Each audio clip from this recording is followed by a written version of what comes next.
Welcome to Might in Motion, where we help you navigate your personal and professional goals to manifest them into your deserved career and life path. Here at Might in Motion, we don't make excuses, we do the work and go above and beyond. The Might in Motion podcast brings you guests that will help stretch you out of your comfort zone and push you to improve your goals. Like, comment, and share. This is Might in Motion. I am so excited. I say this every time. I think that must be like my catchphrase. I'm so excited. I can't be this excited every single time, but I am, because these energize me, and I hopefully they energize each and every one of you as much as they energize me. Amber, welcome to Might in Motion. Thank you. Hi. I'm actually really excited too. I don't know if I've been this excited to talk to somebody in a long time.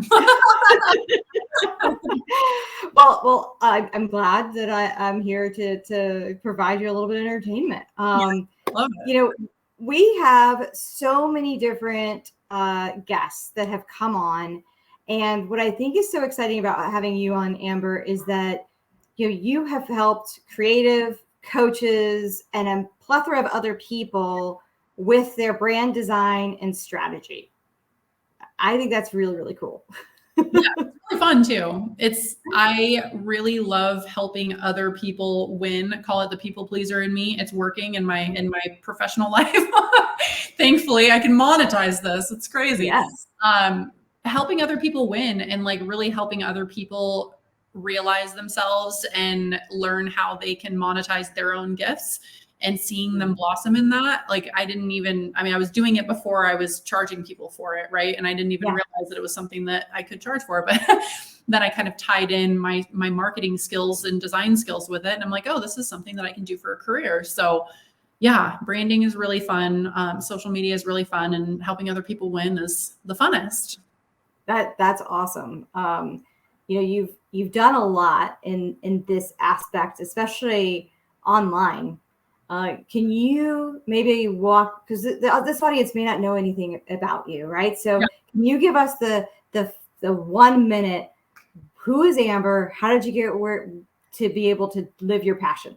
Yeah. Wow. Okay. So where do I start? I have worked in so many different industries and done so many different jobs and worn so many different hats.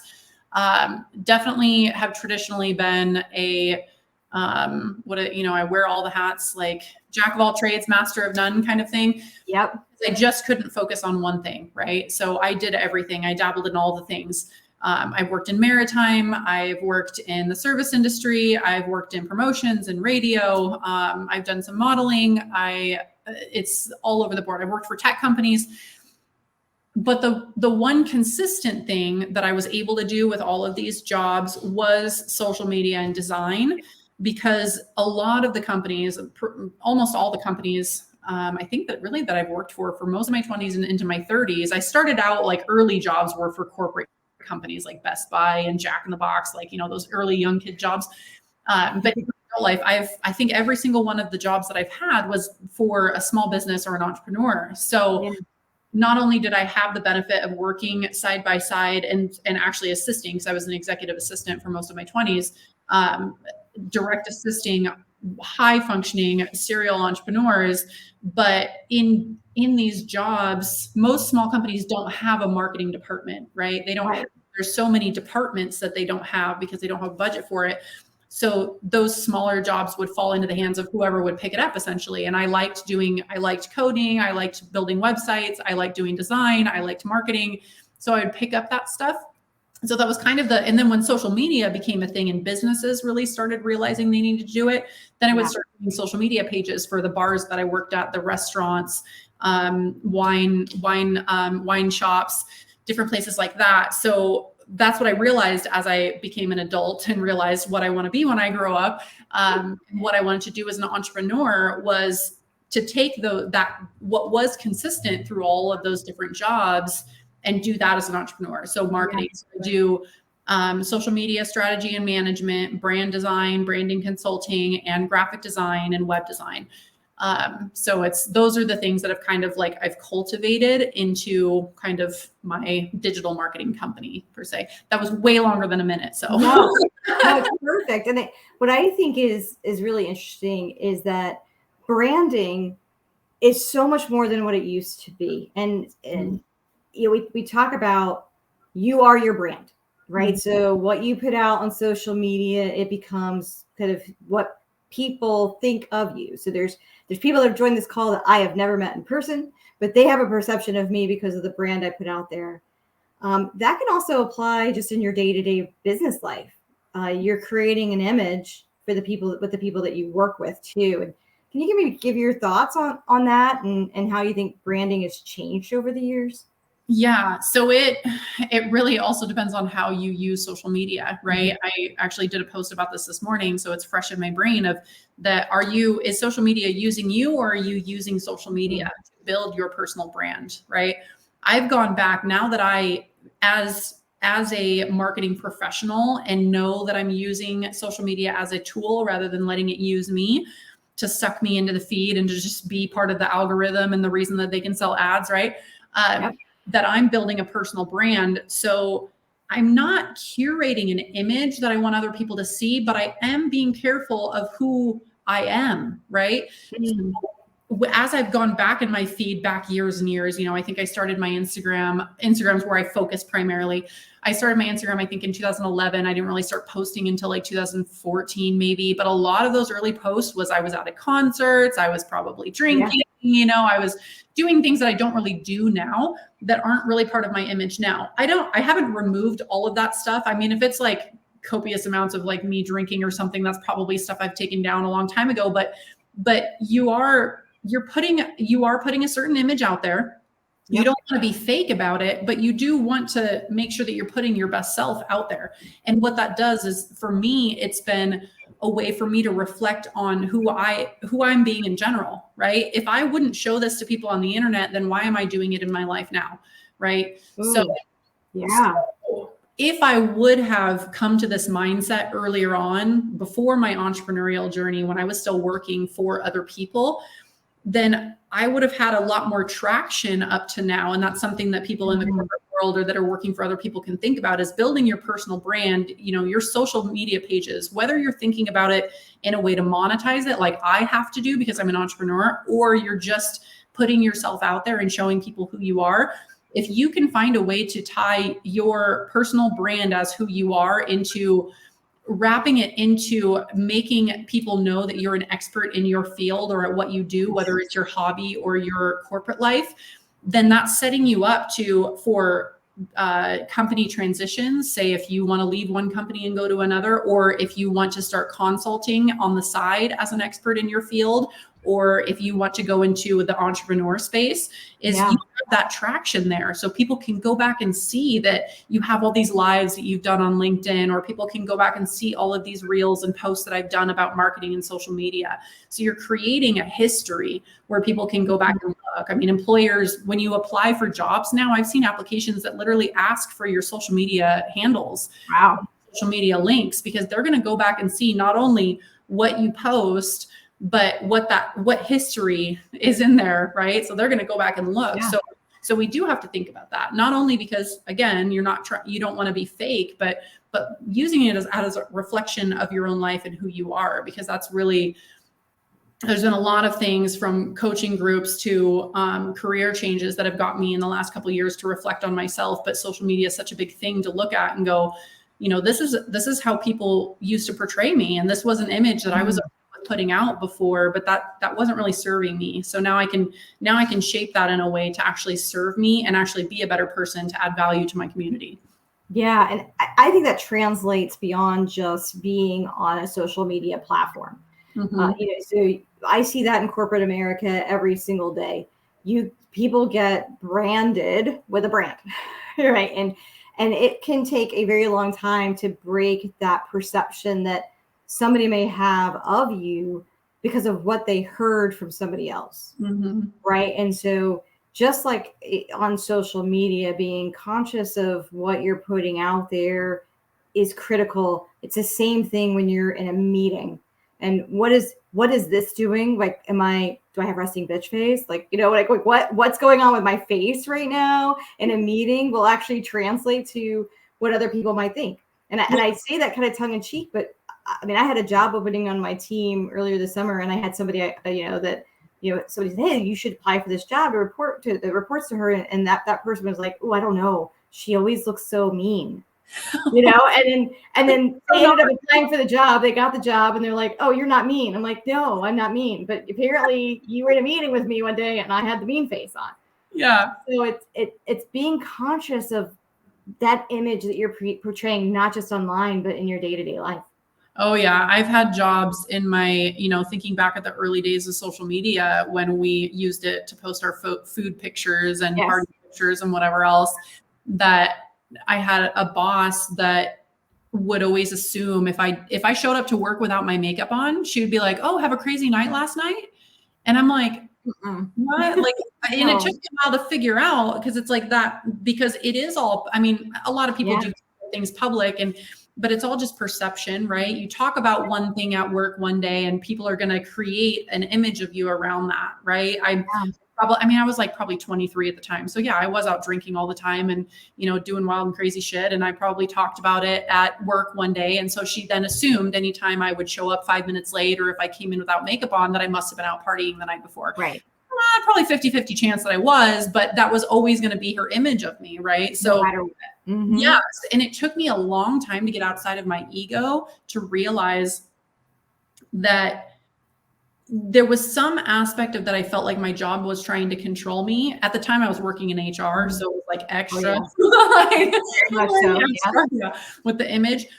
So I would fight back on it. Like, you can't control what I do outside of work. Like, that's my own time. I can do whatever I want. But it was that young mind and not that grown-up mind realizing that everything I'm doing outside of work is going to reflect how I am at work as well. So yeah, we can have ego around it and say, oh, you can't control what I do outside of work, but everything that you do over here is going to reflect what you do over there. I was really good at compartmentalizing for most of my life. And until I realized that really wasn't serving me, because those compartments are going to bump into each other at some point. And it took a lot of years for me to figure that out. Yeah. So you have worked with a ton of folks on helping them with their brand and their strategy to maybe even change the perception on social media. What are some challenges that most people tend to face that we should keep in mind as we're maybe thinking about our own brand? Authenticity is such a huge thing. So I always try to be so careful about how I'm talking about, like, the image that we put out, right? Because we don't want to put out a fake image, but we want to be authentically who we are.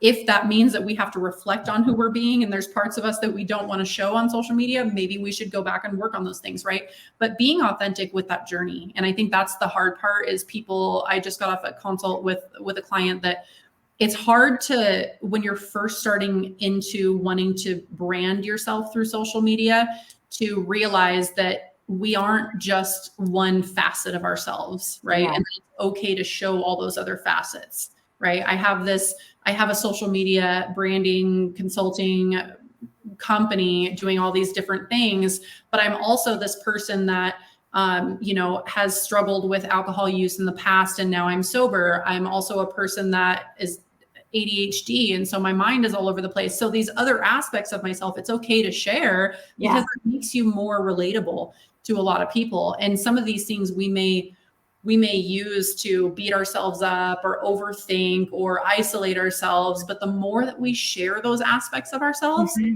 even if we think that they're unsavory or we feel negative about them because we feel like they've held us back. My memory issues get me in trouble at work because I'm forgetful, or my ADHD makes me really talkative and hyperactive, so I get in trouble for talking too much or something. These things that something happened that we have a negative feeling around, so then we feel like we shouldn't share it because it's a bad part of us, but it's not, right? These are things that, I'm really talkative, but I'm also, that makes me really, like, I can get to know people really quickly, right? Because I'm open and chatty, right? So there's positive spins on any of these things and I feel like that's something throughout my corporate world, I guess, jobs, working for other people, that mostly early on when I was younger in my 20s, that I would get this negative feedback for certain aspects of my personality or my behavior, that now as an entrepreneur, those are all things that help me do better and to expand my business and to be more relatable to people online,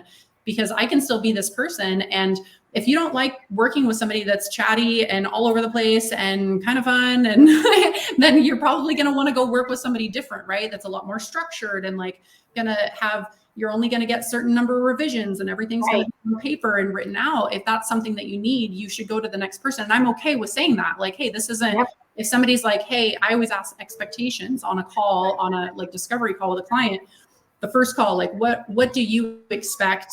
And have you gone through my social media to see how I am and who I am? And then how do you think that I can help you? I know how I can help you, but I want to know what you think, how you think I can help you, and see if that kind of molds. So the more that you share yourself, the more you're going to draw in people that align to you. So I think it's really that authenticity that people struggle with, and realizing that anything that you may have any negative feelings around, I bet if you shared them and talked about them, there's going to be other people that really relate to those things, and it makes you a lot more relatable to an audience.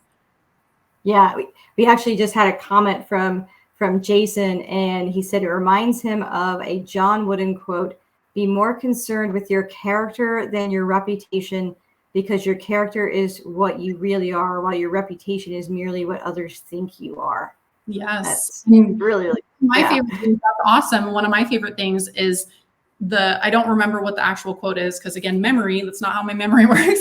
Right. It's something to the effect of that there's a million different versions of us that exist in the world. There's this version that Mariana has in her head of me. There's a version that Scott has of me. There's a version that my brother has of me, and my dad and the neighbor across the street.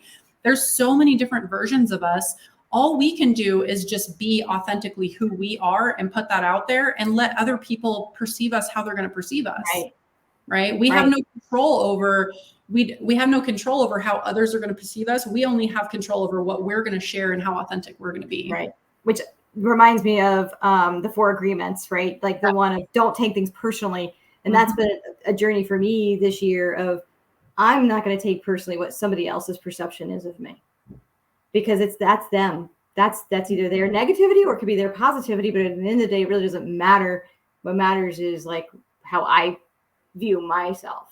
Yes. And that's been like that was a huge shift for me. So if anybody has not read that book, I strongly recommend it. One of my favorites. Read it multiple times a year. You'll get something different every time. Read it after, if you're in the middle of a conflict with somebody, you can always think, oh, this conflict is happening because I'm taking this personally, or I wasn't impeccable with my word, or, I had a conflict with my brother recently where he was getting really upset over me being too busy. And I'm like, why are you taking my busyness personally? I can't help that. I love you. And I can't help that I'm busy. I'm really sorry. So how others perceive us is always going to be through the lens of their experience. Right. So we have to also be empathetic of their experience. My brother, just using that as an example, because it's just fresh in the mind, that he may be feeling that way, and this conflict may be arising because he misses me. Right. But he doesn't want to say that. Right. And it comes off like he's mad at me for being too busy, when really it's he misses me and he doesn't know how to say that. So I have to be empathetic and understanding of that may be what's happening, and not taking it personally. Again, I can only come to that conclusion if I don't take it personally. Yeah. Because how what I think of you is more a reflection on me than you. Right. And I'd say as somebody who leads teams and have had larger teams, small teams, etc., you want folks in your organization that are on your team that can be authentic, and you want that diversity of thought, of creativity, of personality. If I had a team of 8 folks and they were all on a level 10 all the time, that would be a problem, right?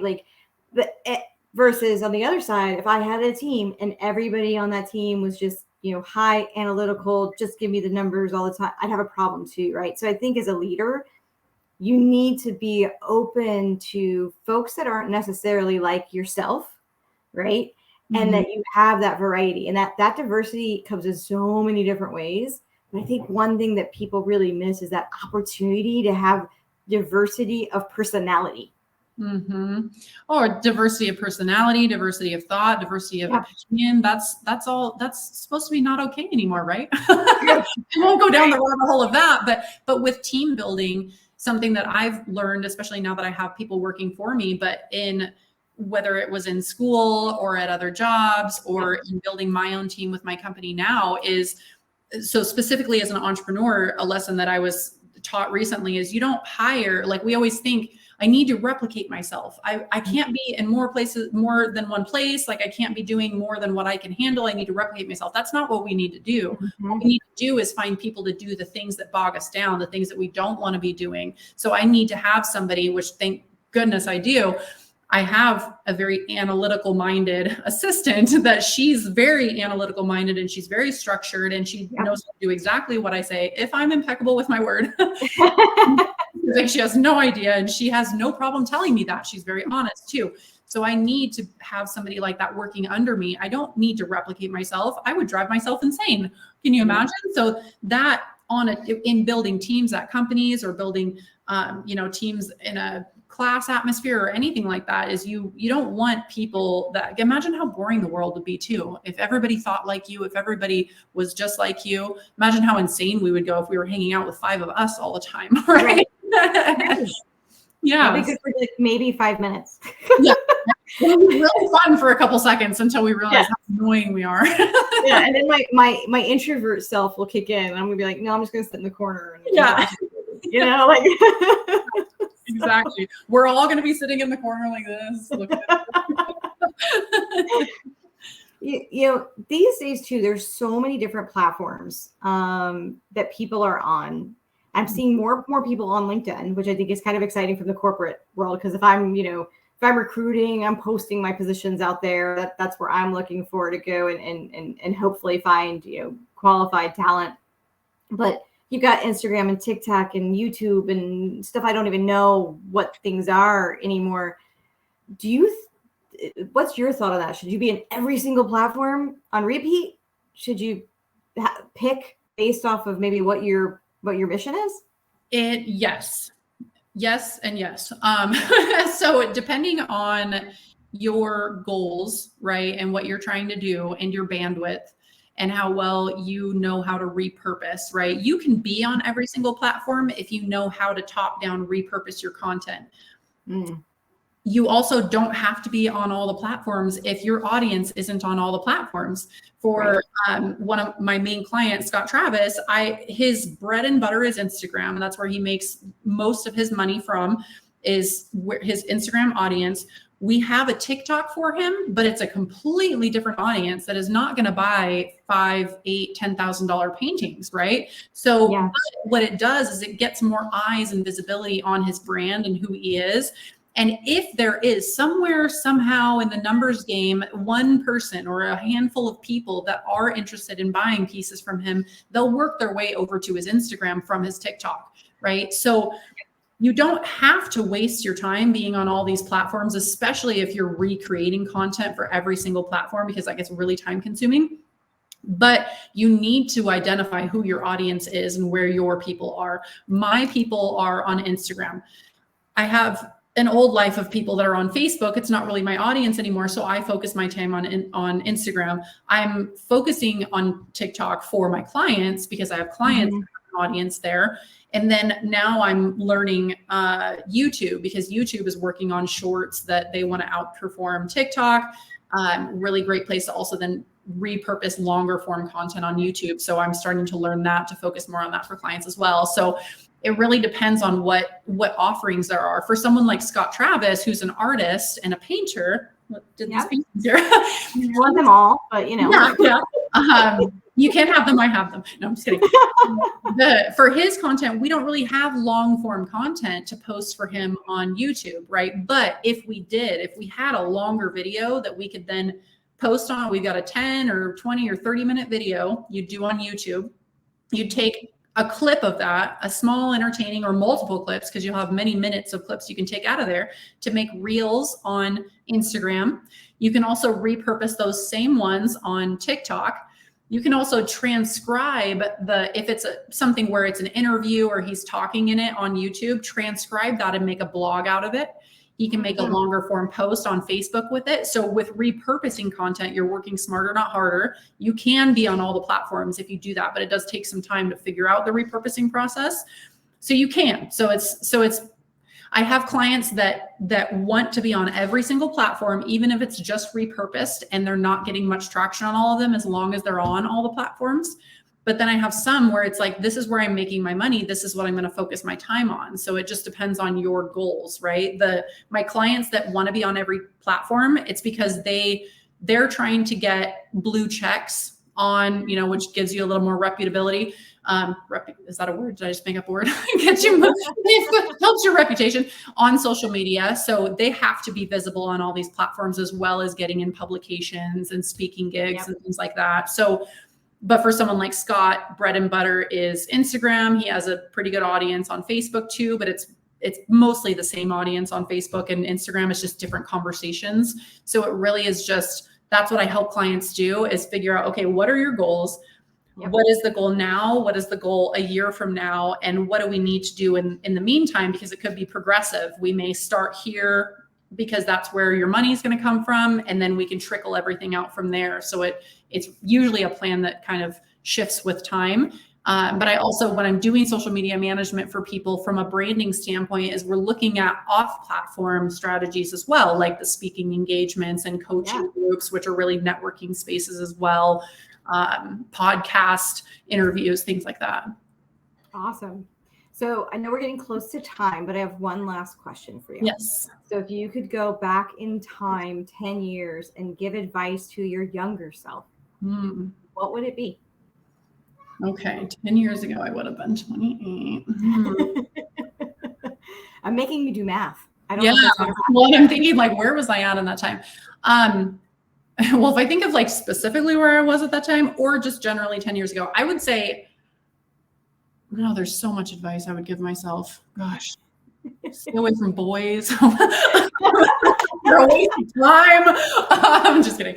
I would honestly, I would just give her a big hug, if I'm honest. Like, I know we're talking about business and stuff, but I would give her a big hug, because the main thing that I struggled with probably until the last year to 2 years of my life, really the last year, was confidence and authenticity for myself, because I was completely incapable of being myself for myself. That's why I compartmentalized so much, is because I thought I had to be these different versions of myself to fit in these different spaces. So it would just be like, it's going to be fine, and just go. And also just focus on one thing, because like I said, I always had all these different, I dabbled in everything because I didn't know what I wanted to do. And if I would have just known to just focus on one thing for a longer period of time, I can build something from that, and it could branch from there. But I think that's where people like myself got so far behind. I feel like I can only imagine how much further I would be along in life if I would have just focused on one thing, but there was just so many ideas and shining all over the place. So think of everything you learned because of doing that. True. Yeah. I mean, it's not all bad, right? It's not all bad. Yeah. So I want to make sure that people know how to connect with you offline. So what's the best way for people to reach out to you and get connected? Oh, for sure, Instagram. So I'm glad you have that right on the top. You can check out my website to kind of see like examples of work that I've done, but you can also see that stuff on Instagram as well. And I live on Instagram because that's my bread and butter for my clients and myself. So I don't even, like, when people talk about email, I'm like, don't email me because I'll probably never see it. Just DM me on Instagram, because email is like, of all the different communication methods, email is way at the bottom. So, that's awesome. Yeah, Instagram. I wish email was at the bottom for me in my day-to-day life. But. Oh yeah, it can't be when you're in corporate. Oh my goodness. Well, thank you so much for joining us today. This was awesome. Everyone out there, please like, comment, and share. You've got to do that little plug. We want to make sure that this message gets out to as many people as possible. So if this resonated with you, or you think it would resonate with somebody that you know, please share. We know that personal branding of your business, it's really, really important. And Amber is here to help if that is, where your mind is headed. So don't hesitate. So thank you all very, very much. Thank you, Amber, for joining us today. I greatly appreciate it. Thank you for tuning into Might in Motion, If you learned something about motivation, momentum, mindfulness, or might, please like, comment, and share. Thank you.